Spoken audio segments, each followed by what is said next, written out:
बोलो भारत माता की बेके बेको न्याय ಬೇಕು ಬೇಕೇ ಬೇಕು ನ್ಯಾಯ ಬೇಕು ಎಲ್ಲಿಯವರೆಗೆ ಹೋರಾಟ ಬೇಕೇ ಬೇಕು ನ್ಯಾಯ ಬೇಕು ಬೇಕೇ ಬೇಕು ನ್ಯಾಯ ಬೇಕು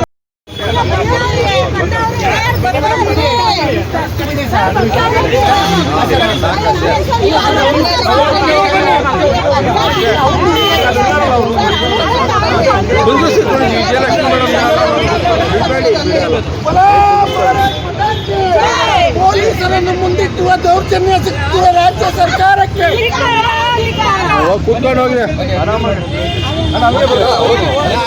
ನಮ್ಮ ಗುಬ್ಬಿಯ ನಾಯಕರಾದಂಥ ನಾಗರಾಜ್ ಅವರು ಭಾಗವಹಿಸಿದ್ದಾರೆ. ನಮ್ಮ ಕೊರಟಗೆರೆ ನಾಯಕರಾದಂಥ ಅನಿಲ್ ಕುಮಾರ್ ಅವರು ಭಾಗವಹಿಸಿದ್ದಾರೆ. ಮತ್ತು ಕೃಷ್ಣಮೂರ್ತಿ ಅವರು, ಮತ್ತು ಈ ಭಾಗದ ಎಲ್ಲ ನಮ್ಮ ಅನಿಲ್ ಕುಮಾರ್ ಅವರು ಇವತ್ತಿನ ಹೋರಾಟವನ್ನು ಭಾಳ ಯಶಸ್ವಿಯಾಗಿ ಇವತ್ತು ಕಾರ್ಯಕ್ರಮವನ್ನು ಆಯೋಜನೆ ಮಾಡಿದ್ದಾರೆ. ನಮ್ಮ ST ಮೋರ್ಚಾ ರಾಜ್ಯ ಉಪಾಧ್ಯಕ್ಷರಾದಂಥ ಅನಿಲ್ ಕುಮಾರ್ ಅವರು ಮತ್ತು ಎಲ್ಲ ನಮ್ಮ ST ಮೋರ್ಚಾ ತಾಲೂಕು ಘಟಕದ ಮುಖಂಡರುಗಳು ಎಲ್ಲರೂ ಕೂಡ ಈ ಕಾರ್ಯಕ್ರಮದಲ್ಲಿ ಬಂದಿದ್ದೀರಾ. ನಾನು ಈ ಸರ್ಕಾರ 1 ವರ್ಷ 2 ತಿಂಗಳು ಆಗಿದೆ ಈ ಸರ್ಕಾರ ಬಂದು.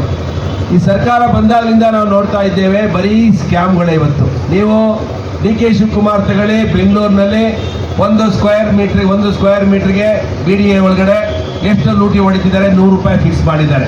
ಅಂದರೆ ಅಪಾರ್ಟ್ಮೆಂಟ್ಗಳನ್ನು NOC ಕೊಡೋದಕ್ಕೆ.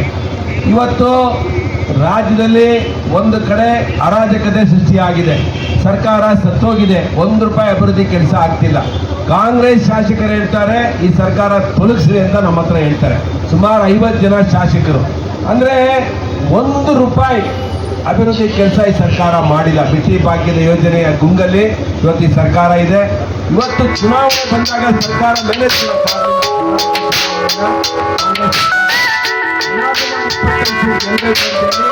ದಮ್ ಕಡ್ಕೊಂಡು ಚುನಾವಣೆ ಮಾಡಕ್ಕೆ ಹೋದ್ರು.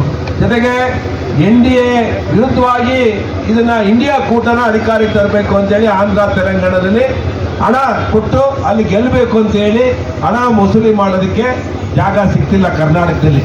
ಅದಕ್ಕೆ ಜನರ ತೆರಿಗೆ ಹಣ, ಜನ ಕಷ್ಟಪಟ್ಟು ಕೊಟ್ಟಿರುವಂಥ ತೆರಿಗೆ ಹಣನೇ ಲೂಟಿ ಹೊಡಿತಾರೆ ಅಂತ ಹೇಳಿದ್ರೆ ಅದು ಏನು 1 ರೂಪಾಯಿ 2 ರೂಪಾಯಿನ, ಒಬ್ಬ 5 ರೂಪಾಯಿ ಕದ್ರೇ ಅವನಿಗೆ ಶಿಕ್ಷೆ ಇರುತ್ತೆ. 100 ಕೋಟಿ, ಸುಮಾರು 97 ಕೋಟಿನ 700 ಅಕೌಂಟ್ಗೆ ಟ್ರಾನ್ಸ್ಫರ್ ಮಾಡ್ತಾರೆ ಅಂತ ಹೇಳಿದ್ರೆ, ಅಮ್ಮ ನಾನು ಇಲ್ಲಿ 25 ವರ್ಷದಿಂದ ರಾಜಕೀಯ ಮಾಡ್ತಾ ಇದ್ದೀನಿ, 3 ಬಾರಿ ಶಾಸಕ ಆಗಿದ್ದೀನಿ. ನಾನು ಕೂಡ ಬೆಚ್ಚಿಬಿದ್ಬಿಟ್ಟೆ, ಏನಪ್ಪ ಸರ್ಕಾರಿ ದುಡ್ಡ ಬೇರೆಯವ್ರಿಗೆ ಅಕೌಂಟ್ ಟ್ರಾನ್ಸ್ಫರ್ ಮಾಡಿ ಲೂಟಿ ಹೊಡಿತಾರೆ. ಅದು SC ST ಹಣ ಅಂದ್ರೆ ಎಷ್ಟು ಧೈರ್ಯ ಇರಬೇಕು ಅಧಿಕಾರಿಗಳಿಗೆ. ಮತ್ತೆ ಮುಖ್ಯಮಂತ್ರಿಗಳ ಕುಮ್ಮಕ್ಕಿಂದಲೇ ಸಾಧ್ಯನಾ? ಖಂಡಿತ ಸಾಧ್ಯ ಇಲ್ಲ. ಇದಕ್ಕೆ ಮುಖ್ಯಮಂತ್ರಿಗಳ ಕುಮ್ಮಕ್ಕಿದೆ. ಯಾರೋ ಬಲಿಪಶು ನಾಗೇಂದ್ರ ಪಾಪ, ಆತನ ಹೋಗಿ ಬಲಿಪಶು ಮಾಡಿ ಆತನ ಇದ್ರ ಮೇಲೆ ಬೆಂಕಿ ಕಾಯಿಸ್ಕೊಳ್ತಾರೆ ಇವರು ಪಾಪ, ಅವನ್ನ ಬಲಿಪಶು ಮಾಡಿ. ನಾನು ಈ ಕೂಡಲೇ ಹೇಳ್ತೀನಿ, ಇವತ್ತು SCಗಳಿಗೆ 1 ಬೋರ್ವೆಲ್ ಕೊಡೋಕ್ಕಾಗಿಲ್ಲ ಈ ಸರ್ಕಾರ ಬಂದಾಗಲಿಂದ 1 ವರ್ಷ. STಗಳಿಗೆ 2 ಬೋರ್ವೆಲ್ ಕೊಟ್ಟಿದ್ದಾರೆ. ಯಾರಿಗೆ ಬಡವರು ಕೊಡೋದು? ಆ ಹಣ ಹೇಳಿದ್ದಾರೆ ಅಧಿಕಾರಿಗಳು ಯಾಕೆ ಖರ್ಚು ಮಾಡಿಲ್ಲ ಅಂತ ಸಿದ್ದರಾಮಯ್ಯ ಕೇಳಿದ್ರೆ, ಸ್ವಾಮಿ MLAಗಳಿಗೆ 2 ಬೋರ್ವೆಲ್ ಕೊಟ್ಟರೆ 500 ಅಪ್ಲಿಕೇಶನ್ ಯಾರಿಗೆ ಕೊಡ್ತಾರ್ರಿ ಅಂತ ಹೇಳ್ತಾರೆ SC ST ನಿಗಮದಲ್ಲಿ. ಇವತ್ತು SC STಗಳನ್ನ ನಿಜವಾಗ್ಲೂ ಜೀವಂತ ಸಾಯಿಸ್ಬಿಟ್ಟವ್ರೆ ಸಿದ್ದರಾಮಯ್ಯ ಸರ್ಕಾರ. ಬರೀ ಹೇಳೋದು ನೋಡಿದ್ರೆ ನಮ್ದು SC ST ಸರ್ಕಾರ, ನಮ್ದು ಅಹಿಂದ ಸರ್ಕಾರ. ಸಿದ್ದರಾಮಯ್ಯನವರೇ ದಯವಿಟ್ಟು ಬಂದು ಹಳ್ಳಿಗಳ ಕಡೆ ಬಂದು ನೋಡಿ. ಜನಕ್ಕೆ ಒಂದಿಡೀ ಮಣ್ಣಾಡ್ಸಕ್ಕೆ ರಸ್ತೆಗಳು ಕಿತ್ತೋಗಿ ಒಂದು ಮಣ್ಣಾಡ್ಸಕ್ಕೂ ಜಾಗ ಇಲ್ಲ, ಒಂದು ಬಡವ್ರಿಗೊಂದು ಮನೆ ಕೊಡ್ಸಕ್ಕಾಗಿಲ್ಲ. ಆದರೆ ಸರ್ಕಾರ ಮಾಡೋಕ್ಕೆ ಬಡವ್ರ ತೆರಿಗೆ ದುಡ್ಡನ್ನ 187 ಕೋಟಿ ಸ್ಕ್ಯಾಮ್ ಮಾಡಿ ಇನ್ನೂ ಕೂಡ ನೈತಿಕತೆ ಇಟ್ಕೊಂಡು ಚೇರಲ್ಲಿ ಕೂತಿದ್ದೀರಾ ಅಂತ ಹೇಳಿದ್ರೆ, ನಾವೇ ಏನಾದರೂ ಮುಖ್ಯಮಂತ್ರಿ ಆಗಿದ್ರೆ ಆ ಕ್ಷಣದಲ್ಲಿ ಇರ್ತಿರ್ಲಿಲ್ಲ. 1 ರೂಪಾಯಿ ರಾಜ್ಯದ ಇತಿಹಾಸ ಇದೆ. ಕೆಂಗಲ್ ಹನುಮಂತಯ್ಯನವರಿಂದ ಹಿಡಿದು ದೊಡ್ಡ ನಾಯಕರಿಂದ ಎಷ್ಟು ಜನ ರಾಜೀನಾಮೆ ಕೊಟ್ಟಿದ್ದಾರೆ ನೈತಿಕತೆ ಹೊಣೆ ಇಟ್ಕೊಂಡು ಅಂತೇಳಿ. ನೀವು ಕೂಡಲೇ ರಾಜೀನಾಮೆ ಕೊಡಬೇಕು, ಈ ಸರ್ಕಾರನ ಕಿತ್ತೊಗಿಬೇಕು. DC ಆಫೀಸಲ್ಲಿ ಪ್ರತಿಭಟನೆ ಹೇಗಿರ್ಬೇಕಪ್ಪ ಅಂತ ಹೇಳಿದ್ರೆ ಸಿದ್ದರಾಮಯ್ಯ ಚೇರ್ ಅಲುಗಾಡಂಗೆ ಇರ್ಬೇಕು. ಇವತ್ತು ನಾವು ಸುಮ್ಮನೆ ಕಾಟಾಚಾರದ ಮುತ್ತಿಗೆ ಹಾಕ್ಬಾರ್ದು. ಒರಿಜಿನಲ್ ಆಗಿ ನಮ್ಮ ದುಡ್ಡನ್ನ ನುಂಗಿರೋ ನೀರು ಕುಡಿದಿರುವಂಥ ಅಧಿಕಾರಿಗಳಿರ್ಬೋದು, ಸರ್ಕಾರ ಇರ್ಬೋದು, ಕೂಡಲೇ ಇದನ್ನ ಈ ಸರ್ಕಾರ ರಾಜ್ಯ ಸರ್ಕಾರವನ್ನ ಗವರ್ನರ್ ರಾಜ್ಯಪಾಲರು ವಜಾ ಮಾಡಬೇಕು, ಕೂಡಲೇ ವಜಾ ಮಾಡಬೇಕು ಇದನ್ನ. ಅದು SC ST ದುಡ್ಡು ತಿಂದು ಅನಿಸ್ಕೊಳ್ತಾರೆ, ಇನ್ನು ಚೇರಲ್ಲಿ ಕೂತವ್ರೆ.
ಇಂಪಾರ್ಟೆಂಟು ಸೂಸೈಡ್ ಮಾಡ್ಕೊಂಡು ಚಂದ್ರಶೇಖರನ್ ಅವರು ಇದರಂತರ ಆದಂಥ ಘಟನೆಗಳು ತಮ್ಮೆಲ್ಲರಿಗೂ ಕೂಡ ಗೊತ್ತಿದೆ.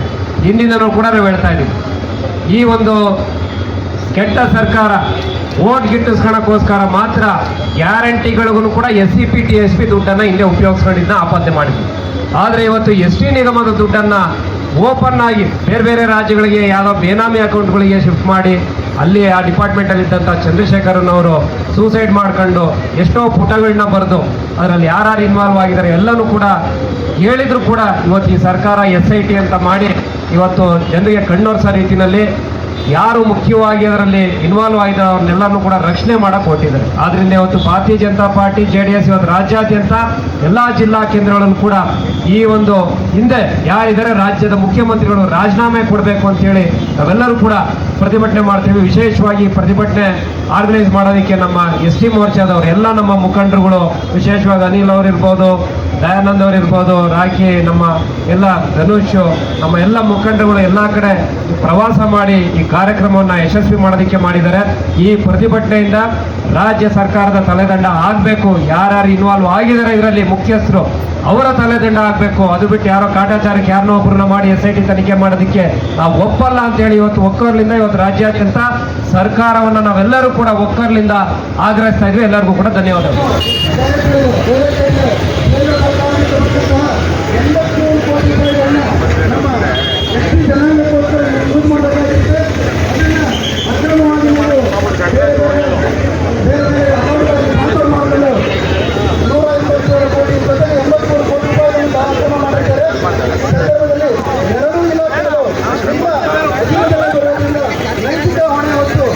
ರಾಜೀನಾಮೆ ನೀಡಿ ಹೋಗಬೇಕು ಅಂತ ಹೇಳ್ಬಿಟ್ಟು ಈ ಸಂದರ್ಭದಲ್ಲಿ ಸಿದ್ದರಾಮಯ್ಯಗೆ ತಮ್ಮೆಲ್ಲ ಕಾರ್ಯಕರ್ತರ ಮುಖಾಂತರ ನಾನು ಆಗ್ರಹಿಸಿದ್ದೆ ಇಷ್ಟಪಡ್ತೇನೆ. ಬಂಧುಗಳೇ, ಜೈ ಹಿಂದ್, ಜೈ ಕರ್ನಾಟಕ ಮಾತೆ. ಈ ಕಾರ್ಯಕ್ರಮದ ನೇತೃತ್ವವನ್ನು ವಹಿಸಿರ್ತಕ್ಕಂಥ ನಮ್ಮೆಲ್ಲರ ನಾಯಕರು, ತುಮಕೂರಿನ ಜನಪ್ರಿಯ ಶಾಸಕರಾದಂಥ ಮನೆ ಜ್ಯೋತಿ ಗಣೇಶ್ ಅವರು ಮಾತಾಡ್ತಾ ಇದ್ದಾರೆ. ಆತ್ಮೀಯ ಎಲ್ಲ BJP ಮತ್ತು JDS ಬಂಧುಗಳ ಎಲ್ಲೋ 187 ಕೋಟಿ, ಅದರಲ್ಲಿ 10 ಕೋಟಿ ವಸ್ತು ರಿಕವರಿ ಆಗಿದೆ. ಅದರಲ್ಲಿ ನಮ್ಮ ಸಮಾಜದ ಒಬ್ಬ ಮಂತ್ರಿಯನ್ನ ಬಲಿಪಶು ಮಾಡಿದ್ರು ಇವರು, ಮತ್ತೊಬ್ಬ ಸರ್ಕಾರಿ ಅಧಿಕಾರಿಯನ್ನ ಬಲಿಪಶು ಮಾಡಿದ್ರು. ಅದರ ಹಣಕಾಸಿನ ಮಂತ್ರಿ ಆಗಿರ್ತಕ್ಕಂಥ ರಾಜ್ಯದಲ್ಲಿ ಯಾರು ಸನ್ಮಾನ್ಯ ಶ್ರೀ ಮುಖ್ಯಮಂತ್ರಿಗಳ ಹಣಕಾಸು ಸಚಿವರಾಗಿದ್ದಾರೆ.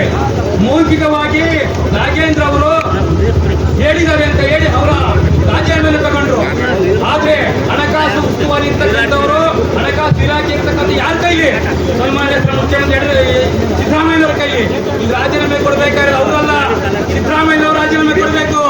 ನಾವೆಲ್ಲರೂ ಮುಖ್ಯಮಂತ್ರಿಗಳ ರಾಜೀನಾಮೆ ಆಗ್ರಹಿಸಬೇಕು. ಇವತ್ತು ಸಮಾಜ ಇವತ್ತು ಸ್ಕಾಲರ್ಶಿಪ್ ನೀವು ನೋಡಿದೀರಾ, ಮಕ್ಕಳಿಗೆ ಪ್ರೈಸ್ ಮನಿ ಅಂತ ಯಡಿಯೂರಪ್ಪನ ಕಾಲದಲ್ಲಿ, ಮುಖ್ಯ ಕುಮಾರಸ್ವಾಮಿ ಕಾಲದಲ್ಲಿ 10,000 ಇತ್ತು. 10,000 25,000 ಇತ್ತು. 10,000 ಇದ್ದದ್ದು 7,000 ಮಾಡಿದ್ದಾರೆ. 7,000 ಇದ್ದಿದ್ದ 4,000 ಮಾಡಿದ್ದಾರೆ. ಗ್ಯಾರಂಟಿ ಯೋಜನೆಗಳನ್ನು ಕೊಡ್ತೀವಿ ಅಂತ ಹೇಳಿ ಶೋಷಿತ ಸಮಾಜಕ್ಕೆ ಅನ್ಯಾಯವನ್ನು ಮಾಡ್ತಾ, ಪರಿಷ್ಠ ಪಂಗಡಕ್ಕೆ ಅನ್ಯಾಯವನ್ನು ಮಾಡ್ತಾ, ಪರಿಷ್ಠ ಜಾತಿಯವರಿಗೆ ಅನ್ಯಾಯವನ್ನು ಮಾಡ್ತಾ ಇವತ್ತು ಕಾಂಗ್ರೆಸ್ ಸರ್ಕಾರ ಏನು ಮಾಡ್ತಾ ಇದೆ? ಆ ಸರ್ಕಾರವನ್ನ ಕಿತ್ತು ಒಗಿಬೇಕಾಗುತ್ತೆ. ಕಿತ್ತು ಒಗಿಬೇಕು ಅಂದ್ರೆ ಸನ್ಮಾನ್ಯ ಶ್ರೀ ಮುಖ್ಯಮಂತ್ರಿಗಳು ರಾಜೀನಾಮೆಯನ್ನ ಇದರ ನೈತಿಕ ಹೊಣೆಯನ್ನು ಹೊತ್ತು ಮುಖ್ಯಮಂತ್ರಿ ರಾಜೀನಾಮೆ ಕೊಡಬೇಕು. ನಿಮ್ಮ ಜವಳಿಗೋಸ್ಕರ, ನೀವು ಪಕ್ಷಕ್ಕೋಸ್ಕರ ಪರಿಷ್ಠ ಪಂಗಡದ ದುಡ್ಡು ಬೇಕಾಯ್ತು ನಿಮಗೆ ತೆಲಂಗಾಣಕ್ಕೆ, ತೆಲಂಗಾಣ ಚುನಾವಣೆ ನಡೆಸೋದಕ್ಕೆ. ಅದರಲ್ಲಿ ಯಾರ್ಯಾರಿದ್ದಾರೆ ಅಂತ ಇವತ್ತು ಅಂಕಿಅಂಶಗಳು ಬರ್ತಾ ಇದೆ, ಮಾಹಿತಿ ಬರ್ತಾ ಇದೆ.